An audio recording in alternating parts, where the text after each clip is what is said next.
ಉಡಾಯಿಸೋ ಖಾರ ಬಣ್ಣ ರುಚಿಯನ್ನು ನೀಡುತ್ತದೆ. ಮೆಣಸಿನ ಪುಡಿ ಚಿಂದಿ ಉಡಾಯಿಸೋ ಖಾರ ಬಣ್ಣ ರುಚಿ. ಕೆಲ ದಿನಗಳ ಕಾಲ ತಗ್ಗಿದಂಥ ಮುಂಗಾರು ಇದೀಗ ಮತ್ತೆ ತನ್ನ ಪ್ರತಾಪವನ್ನು ತೋರಿಸ್ತಾ ಇದೆ. ಉತ್ತರ ಕರ್ನಾಟಕದ 11 ಜಿಲ್ಲೆಗೆ ಯೆಲ್ಲೋ ಅಲರ್ಟ್ ಘೋಷಿಸಲಾಗಿದೆ. ಕೃಷ್ಣಾ ನದಿ ತೀರದ ಜನರಲ್ಲಿ ಪ್ರವಾಹದ ಭೀತಿ ಶುರುವಾಗಿದೆ. ಇಂದಿನಿಂದ ವರುಣನ ಅಬ್ಬರ ಮತ್ತಷ್ಟು ಜೋರಾಗಲಿದೆ.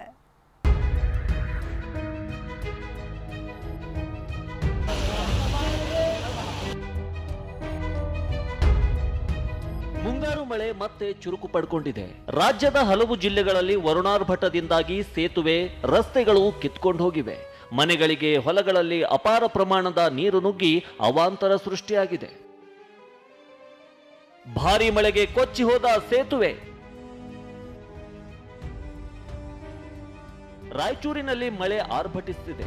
ಫತೇಪುರ, ಜಾಗಿರ ವೆಂಕಟಾಪುರ, ಅರಳಪ್ಪನಹುಡ, ರಘುನಾಥಹಳ್ಳಿ ಹೀಗೆ 4 ಹಳ್ಳಿಗಳಿಗೆ ಸಂಪರ್ಕ ರಸ್ತೆಯಲ್ಲಿದ್ದ ಇದೇ ಸೇತುವೆ ಮಳೆಗೆ ಕೊಚ್ಚಿ ಹೋಗಿದೆ. ಫತೇಪುರ ಹಳ್ಳ ಮೈದುಂಬೆ ಹರಿಯುತ್ತಿರುವುದರಿಂದ ರಸ್ತೆ ಸಂಪರ್ಕವೇ ಕಡಿತಗೊಂಡಿದ್ದು ಸವಾರರು ಪರದಾಡ್ತಿದ್ದಾರೆ.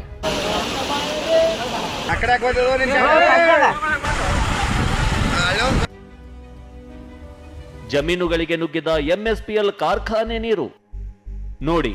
ಬೆಳೆಗಳು ಜಲಾವೃತವಾಗಿರುವುದನ್ನು ನೋಡಿ. ಕೊಪ್ಪಳದ ಹಾಲ್ರೌತಿಯಲ್ಲಿ ಎಂಎಸ್ಪಿಎಲ್ ಕಾರ್ಖಾನೆ ಪ್ಲಾಂಟ್ ಕಾಂಪೌಂಡ್ ಕಿತ್ತಿದ್ರಿಂದ ರೈತರ ಜಮೀನುಗಳಿಗೆ ನೀರು ನುಗ್ಗಿದೆ. ನಷ್ಟ ಅನುಭವಿಸಿರುವ ರೈತರು ಕಾರ್ಖಾನೆ ವಿರುದ್ಧ ಕಿಡಿಕಾರ್ತಿದ್ದಾರೆ.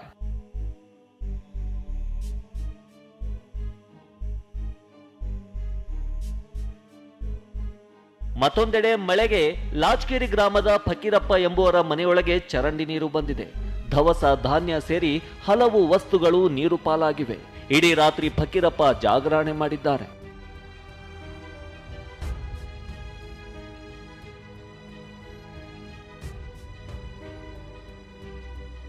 ಮಳೆಯಿಂದಾಗಿ ಕೆರೆಯಂತಾದ ರಸ್ತೆಗಳು.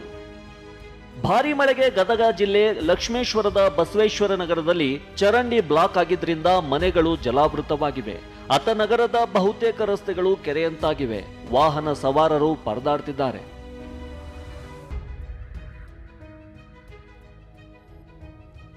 ಧಾರವಾಡ ನಗರದಲ್ಲಿ ಧಾರಾಕಾರ ಮಳೆಯಾಗಿದೆ.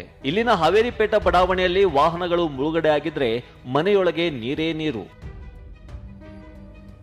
ಯಾದಗಿರಿಯಲ್ಲಿ ಮಳೆಯಿಂದಾಗಿ ಕೃಷಿ ಚಟುವಟಿಕೆಗಳು ಆರಂಭವಾಗಿವೆ.